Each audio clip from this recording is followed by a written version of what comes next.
Hello, Lisa here. Welcome back to my channel. Welcome to Selfworth Saturday. Today we are going to be talking about giving yourself permission to take up space. And this is a topic that is very near and dear to my heart.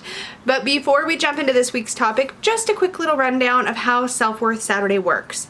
So typically on this series, I will upload a video like the one you're seeing right now as a premiere on YouTube, which means when it first goes up, it looks a little like it's alive, like a live stream, but it is pre-recorded. It's just that by premiering it, I'm able to include a live chat so we can interact a bit as this video first airs. After this video goes through, then we will also have an actual live stream to chat about this week's topic. So if you tune in when these videos first go up, you'll have an opportunity to engage in real time with me, my wife Peggy, and the other people that join us for Selfworth Saturday. So during this video, I'm going to chat about the weekly topic, give you guys some journal prompts to chew on, and a weekly challenge to tackle if you want to put this week's topic or this week's advice into action for yourself personally. As with everything else that I present here on my channel, please remember that I am not a therapist, a psychologist, I am a yoga teacher, I am a tarot reader, and that is the extent of my expertise. Keep that in mind. I'm coming at these topics from my own personal experiences on the path to self-worth.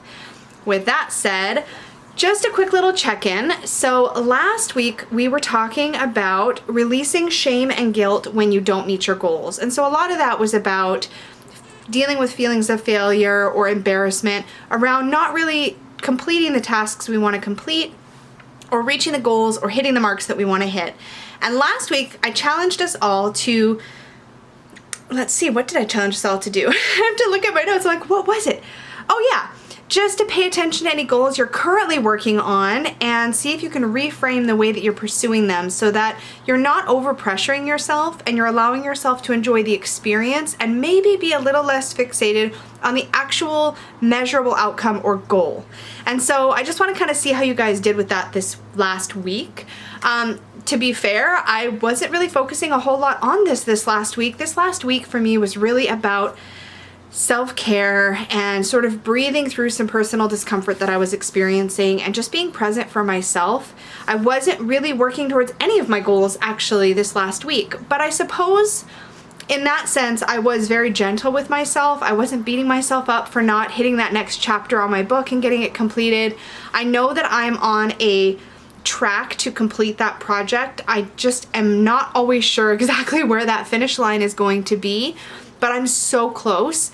Again, though, this last week I was focused on self-care and just self-nurturing and breathing through some stuff. And because of that, I found that while I wasn't making progress, I also wasn't beating myself up. So I'm curious how you guys did over the past week with working towards your goals. Like, how have you been treating yourself around either goals you're currently working towards or even maybe goals that you know you haven't completed and you're kind of reframing what you're going after? If you feel like talking about that in the comments down below or in the live chat, then I definitely welcome you guys to share whatever you are comfortable sharing. But with that said, let's jump into this week's topic, giving yourself permission to take up space. Now, it was interesting to me that this one didn't skyrocket to the top of the polls immediately, but at the same time, I recognize that not everybody really is able to wrap their head around what I mean by that. And you know, in polls and things like that, there's not a lot of room to expand on the topic idea. So let's define it a little bit. So taking up space is the way you move through the world. It's recognizing that you don't need to be small, either energetically or physically, in order to be valid, I guess is the best way to express it in this moment. So when I wrote about this and I was putting my notes down on my I was gonna say paper, but this is not paper. This is my phone.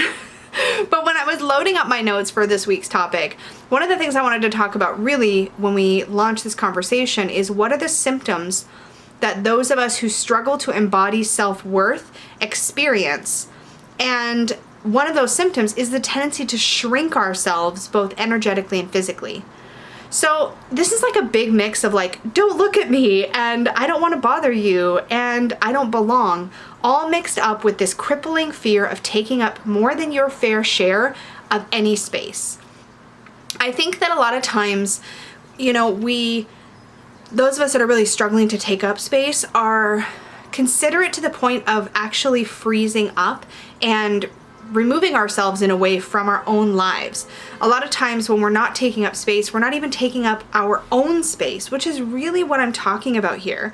It's like we try to pull away even from the space we're allotted in this life to inhabit. And if that sounds a little woo, just stay with me. Hopefully I'll make it tangible here for you. So this shows up physically. So in public spaces, this shows up in things like, let's say you're taking a new class and you move immediately to the back row, to be in the corner, to kind of be out of the way, to not be too visible. This can also be sitting in the back row at a class. This can be choosing a seat for a presentation or an event that is surrounded by lots of empty seats so that you don't crowd out anybody else. Sometimes we do that because it's just where we're comfortable, but I think it's just important to know this is how it could show up if you're shrinking away from your space. I think another way is that you tend to physically hold tension in your body in order to try to literally squeeze your body into a smaller space. And this is something that I've seen be a particular struggle for people who feel that they are oversized in some way, either inhabiting a larger body from a body-like shape perspective, or inhabiting a larger body because they're particularly tall or feel ungainly in some way. So when you're physically larger, a lot of times you hold this tension because you're constantly trying to make yourself smaller. But what's interesting to me, as somebody who's talked about this topic a lot in public spaces, is that I find that even people who are physically small have a tendency, when they're struggling with their self-worth, to still be holding that physical tension and trying to make themselves physically smaller. And I don't know if this is some sort of instinctual thing we have, or instinctive, what's the right word? Instinctive? Instinctual. Weigh in the comments. But I don't know if this is an instinct that we have to make ourselves less threatening when we feel threatened. And this might harken back to, pre-modern times. I don't know. But I know that when we don't feel worthy, when we don't feel confident, we try to shrink. And that happens literally physically. We slouch, we crunch ourselves down, we crunch ourselves in, we squeeze our legs together when we're sitting in a crowded space because we don't want our thighs to encroach on the other person's thigh space. Think about airplanes and crowded auditoriums and park benches or bus stop benches or buses or trains, all of that kind of stuff. And you can probably imagine times in your life where you may have struggled with that physical feeling of trying to make yourself smaller. Sometimes this also whoa, I just messed up my notes. Sorry. Sometimes this also shows up with the way that you look at the world. So when you're not taking up space, you might find that you're constantly looking down when you're moving through the world. When I was in high school, I spent my time class to class literally walking from class to class with a book in my hands, and I read while I walked from class to class. I didn't look at anybody. And that was one way that I tried to make myself invisible or smaller. This can also show up in today's society when you see people walking from place to place just looking at their phones, right? Same idea, different generation or different time, I guess. You can also find that you don't meet people's eyes very often. You don't, you easily step out of the way for people on the sidewalk. Like if somebody's coming at you, you just assume you're the one that needs to move and you dodge and you make space for everybody else but yourself. And when you hear me talk about this, you know that this is something that means something to you. If you feel yourself have an almost emotional reaction to the idea that you think that other people may have a right to space that you don't have a right to. And that's really what it boils down to, especially when we're talking about the physical ways that this manifests. If you struggle with posture, if you, again, have trouble making eye contact. So I think that it's relatable because so many of us who struggle to embody confidence and worth, we are so busy trying to twist ourselves up into knots for other people that we physically do that to ourselves. We physically make ourselves smaller or look away or shrink in spaces where we could be embracing and standing in our own space, taking up more room. Energetically, this shows up when you don't speak up, When you don't raise your hand when you have a question or when you have something to contribute because you're worried that your voice doesn't matter.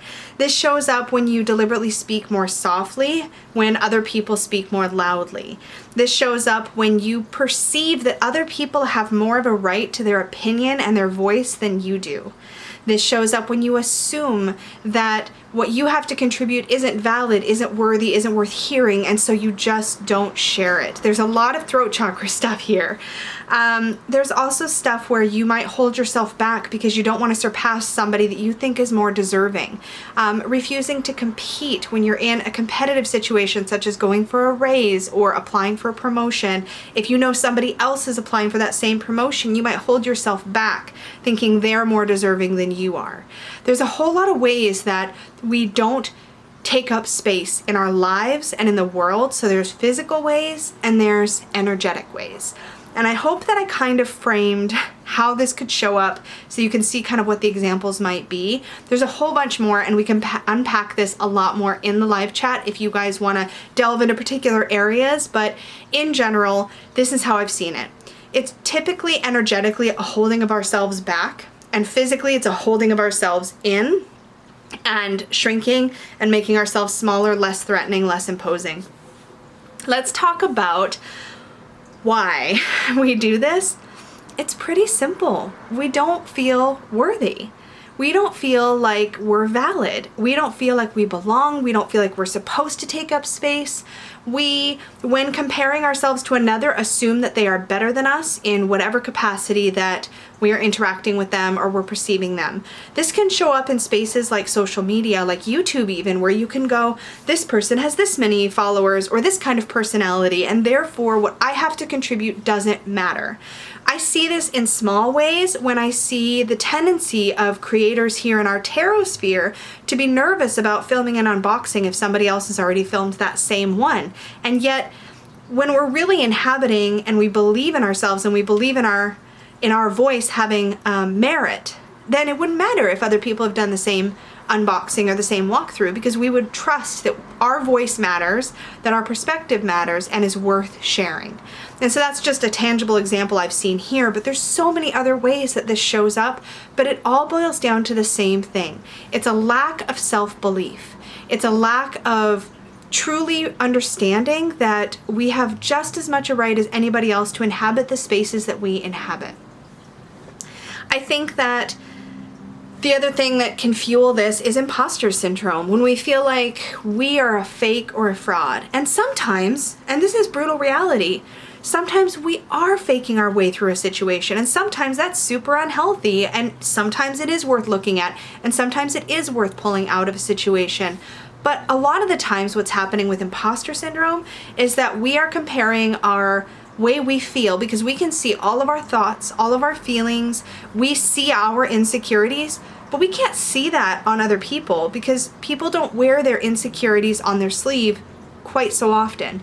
And so somebody who looks super confident and like a total dynamo at work and who is just kicking butt and taking names might be completely super insecure on the inside, and you would never know.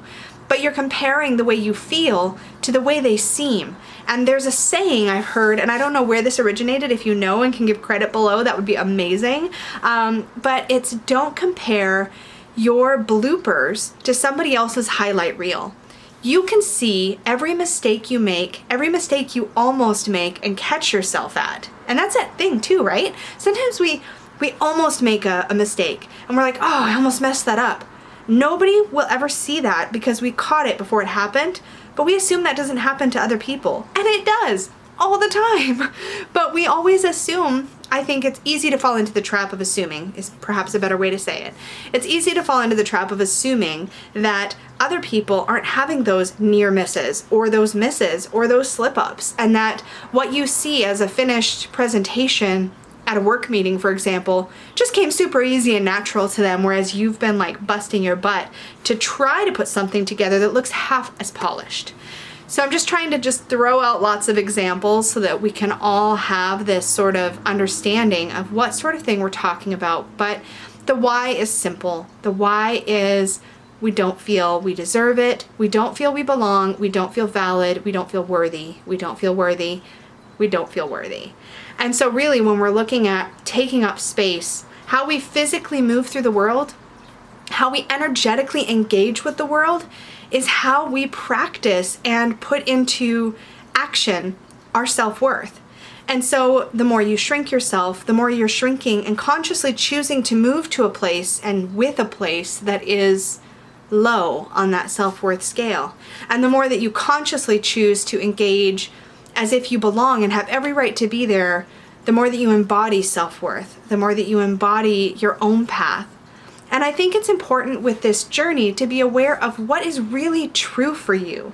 Because what sometimes happens is we get caught up in what we think we should be doing, what we think we should be enjoying, what we think we should be liking, what we think our lives are supposed to look like, what somebody at our level, whatever we perceive our level to be, would be doing with their life, all of that kind of stuff.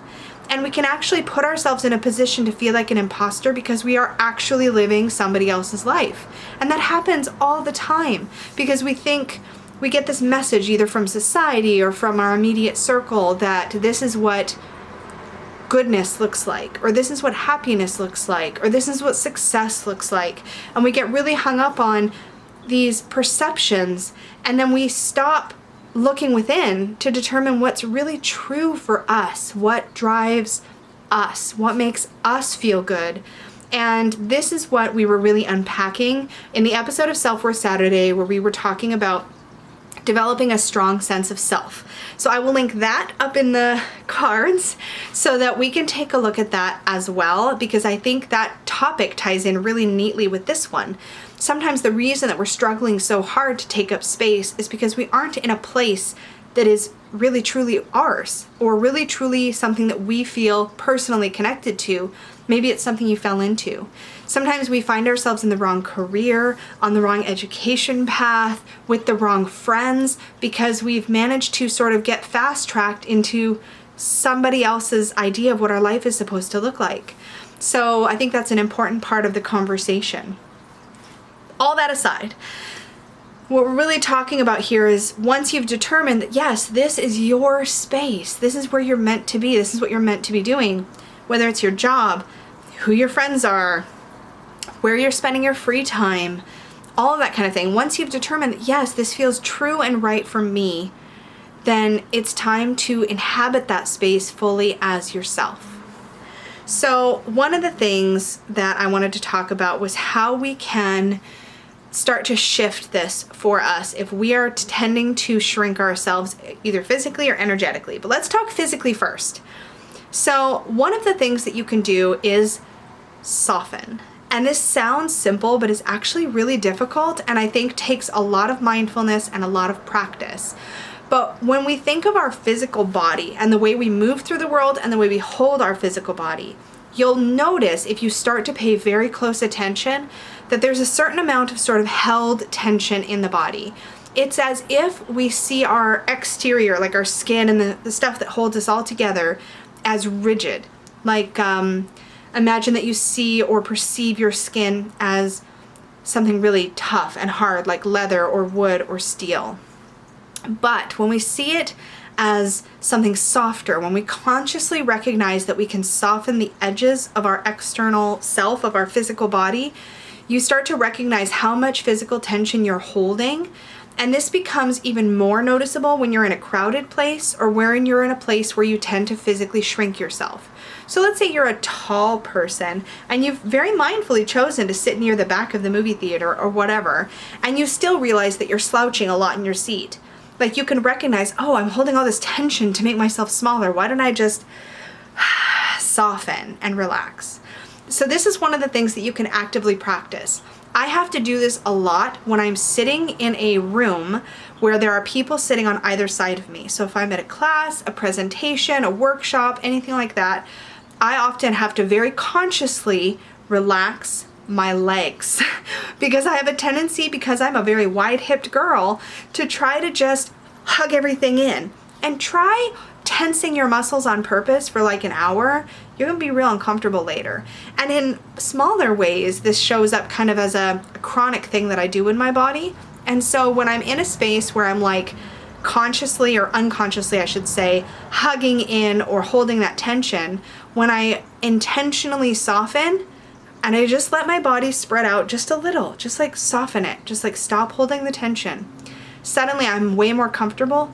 And side effect, I also get more confident because I've just reminded myself that my body is allowed to take up the space that it takes up. I'm not required to make myself a different shape or size to make the people around me more comfortable. And that may sound a certain kind of way to some of you, and I'm sorry, but it's the truth. My body is the size and shape that it is, and I am allowed to take up the space that I take up. And I have to remind myself of that all the time. So the first step is practice physically softening your edges. And if you just think of what that sounds like in your body or what that might feel like in your body, you can practice it. The other tip I have for this is notice your breath. Chances are real good that if your breath is short or fast or shallow, that you're probably holding tension in your body. The slower and deeper your breath is, the more you're likely to be softening into your own skin. And side note, yet again, because I can't help but derail myself, I find that being comfortable in our own skin is sort of at the core or the heart of a self-worth journey. And practicing this in a physical way is one of the ways you start to feel that way about you and your body. Okay, tip number 2. So tip number 1, soften. Notice your breath. Let yourself soften into the space that you inhabit physically. Step number 2, consciously start to take up just a bit more room than you're used to. Now this is not, there's a spectrum, or what does Peggy say? It's a scale, right? You don't want to be a jerk and take up like extra space than you need, but practice taking up just a tiny bit more than you usually do if you are the type to shrink yourself. So if you're in a room where you're seated next to other people, for example, consciously step your feet just a couple inches apart. Sometimes we have a tendency, especially I notice ladies do that. Ladies do this, females do this, especially if we happen to be in dresses. This is a whole other thing. So, you know, like no one's asking you to flash anybody, but just like an inch, maybe. Just step your feet that little tiny bit apart. Take your arms just that little bit wider. It might be a millimeter. It might be an inch. It might be a couple of inches. But we're not talking about suddenly taking a nap sideways on the bus seat, right? We're saying just like a little bit more space. So once you've learned to soften, the next step is to learn to go, okay, I'm allowed to spread out just a little bit. You might find you're one of those people that when there's a shared armrest, you just always give up the armrest. Like, take a little armrest. It's okay. Usually people can share. It's fine. But this is a physical practice meant to help you learn what it's like to take up a bit more space. Number 3, look the world in the face. This is probably one of the harder ones, but if you're the type of person to shrink yourself, chances are you don't make a lot of eye contact, you have a tendency to look down, and you have a tendency to round your whole body and really pull yourself inward. So step 3 is about challenging yourself to lift your chin, open your heart, and take your shoulders back, and actually walk forward, looking the world in the face. Part of this is when you're walking in public spaces, and there's always the caveat of please don't be a jerk, right? Please be polite. But at the same time, if you're the type of person to assume that if somebody is coming in your general direction that you need to like go out of your way to make space for them, keep in mind that you have a right to be on that sidewalk too. And where appropriate, don't be afraid to walk straight forward and let somebody else move for you. And again, use discernment, but the idea here is to recognize that you have a right to be there too, and to physically practice that with the way that you move through the world. Number 4, and this is like advanced level, and it may make you feel silly, so do this somewhere where you're all by yourself so you don't feel, and don't do this in front of a mirror unless you really want to challenge yourself. I try to avoid mirrors in situations like this, but practice power postures. Power postures are like wide-legged, hands on hips, like we're talking like the Superman posture, like head held high, and hold it for like a minute, maybe 2 minutes. Set a timer if you need to. There's actually been a study done, and if I can think of it or find it, I will try to link it down below, where researchers actually had people stand in power postures and then measure their level of confidence in an interview style interaction. And they also had people sit in deliberately sort of slouchy, shrinky postures and then measure their level of confidence in an interview style interaction. And the people who did the power posture were way more confident. It's like a practice of inhabiting space. Okay, that's the physical stuff. Let's talk energetic. So just like the way that you squeeze yourself smaller physically, notice how you might have been doing that energetically, and try to soften and relax a little bit. Let yourself take up more energetic space. This one's harder to describe and define, so just play with the idea of softening energetically and see where you end up. Number 2, try to notice the ways in which you might minimize yourself or in some way be self-deprecating. You might be able to start noticing self-deprecating humor. You might be able to start noticing the way that you might constantly fish for reassurance or compliments or something or validation. Notice how you energetically have shrunk yourself. And if you can notice that, try practicing admitting how you're feeling. In other words, if you catch yourself, and I do this all the time, if you catch yourself saying stuff like, "Oh, I'm so dumb," try to catch yourself and go, "Okay, I'm not dumb. I just don't know a lot about this subject," right? Like, try to change the way you talk about yourself and even the way that you internally talk about yourself. This is a big one, but it's worth looking at. Number 3, practice being visible and practice being heard or letting yourself be heard. Stretch yourself a little outside of your comfort zone here. I know there's things about this that have to do with being an introvert versus an extrovert and all of that kind of thing, but just practice maybe accepting compliments a little better. I'll put a link to our Accepting Compliments Self-Worth Saturday. Practice accepting compliments. Practice maybe speaking up a little more, inhabiting more verbal space. If you're the type of person to shrink verbally, think about activating more throat chakra goodness. And finally, if you're on the more woo side, if you want to do a visualization, this one is really fantastic. If you can close your eyes and visualize your aura or your energetic body and literally visualize it getting bigger, taking up more space, that can be a really empowering practice of taking up more space energetically. Again, I think it's important to remember we don't want to impose on other people's spaces. We want to just inhabit more of our own space. In a yoga class, for example, I would remind people they have their whole yoga mat to spread out across, and people still shrink in, or they have space around their yoga mat to expand. So just kind of keep that in mind and chew on that a little bit. I personally found that once I started consciously taking up more space, my confidence skyrocketed. When I started looking the world in the face, making eye contact, lifting my chin, and opening my heart when I moved through public spaces, I just embodied more worth and sovereignty, and it felt amazing. This is one of those things where sometimes if you change the physical way you're doing something or the energetic way you're engaging with something, the confidence and the feelings of worth follow the change in your behavior. So keep that in mind. If you're into journaling, here are this week's journal prompts. 1, in what area of your life do you struggle to take up space? Work, personal, social, online, etc. Journal prompt number 2. Which is harder for you, taking up more space physically or taking up more space energetically? And why do you think that is? And number 3, how might taking up more space change the way you interact with other people in your life for the better? So in this week's Oracle card reading, we're going to be working with the Spirit of the Animals Oracle by Jody Bergsma. I'm going to pull us one card from here, but first, our weekly challenge. This week it's simple. I gave you tons of techniques to try. Just this week, practice taking up more space. That's it. Physically, energetically, or both. All right, let's see what we got. Eagle, mastery. You are on a spiritual journey beyond the sky. Let go of the past and soar. You are guided by the winds of spirit, and your wisdom inspires the world. Make sure we focus here. So, folks, you are the eagle. Step into that personal power and your own wisdom and mastery. Recognize that there are gifts you have to offer the world, and if you shrink yourself, you're denying not only yourself the experience of a broader, bigger, more interactive and expansive existence, but you're denying the rest of the world too. Thank you so much for joining me for this week's Selfworth Saturday. I look forward to seeing some of you hopefully in the live chat.